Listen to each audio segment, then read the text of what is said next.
Gantry's Garage.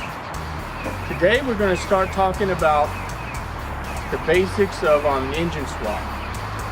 Now if you're really fresh to mechanics, my first suggestion to you is to take a couple of vocational technology classes and find a really good mentor that has completed some of the stuff that you want to do, such as this engine swap, because nothing beats experience, and I don't want to see a project started and then you get in too deep because you don't have help and you don't complete it. I don't want anybody not to complete a project.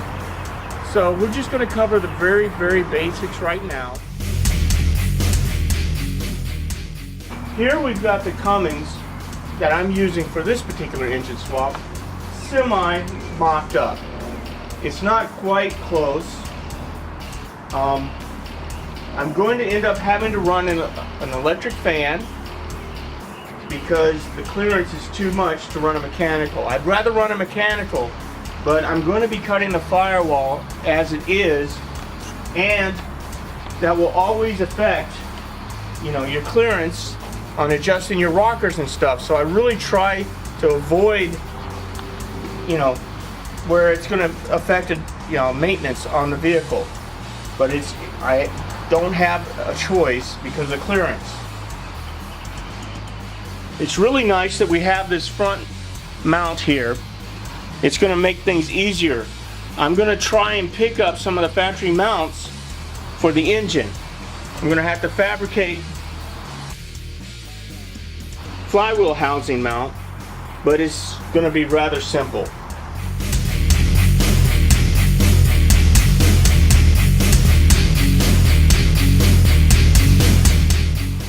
Now, knowing that I had depth problem, I already planned ahead. I'm going to be removing the radiator collar and using that Freightliner intercooler and all, and it'll pretty much be almost the same space. I'm going to pick up the factory cross member here and hopefully be able to use that mount. I won't have to fabricate another cross member.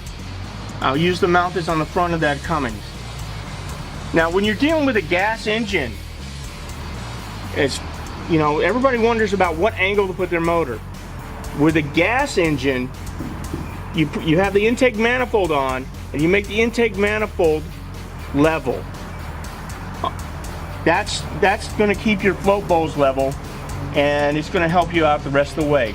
Another thing that you need to research is there's a Dana Spicer catalog for drive shafts, and it has all your drive shaft angles. Read it. And also, I have to say that I try whenever possible to run Dana Spicer U-joints because they're really well made. If you notice, well, you won't notice, but I'm going to call your attention to it. Look at this back of this housing. I trimmed it to give me more clearance because I need to make that intercooler as far forward as I can as possible.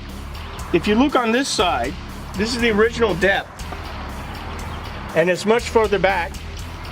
So I'm trying to pick up as much depth as possible. I mean, trying to make it as much room as possible. Also, if you notch your frame, always remember to put backing on it.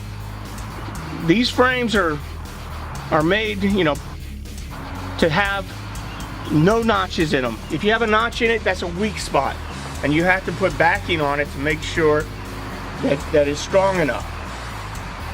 So that's the preliminary stuff. Just plan ahead, do your research. Also, I'd like to point out that I made these temporary mounts right here. I'm going to have to rubber mount this front, but because I'm pulling out the radiator collar, that's the support for this grill. And I want to keep this grill depth to the body the same because otherwise you're going to have weird sheet metal gaps. So I needed to mount this solid, and this is my reference point.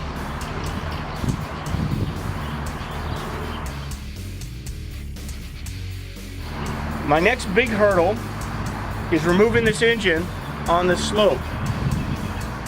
And I've got an idea for it, but I'm going to have to fabricate it. And the biggest problem with that is the price of steel has gone up.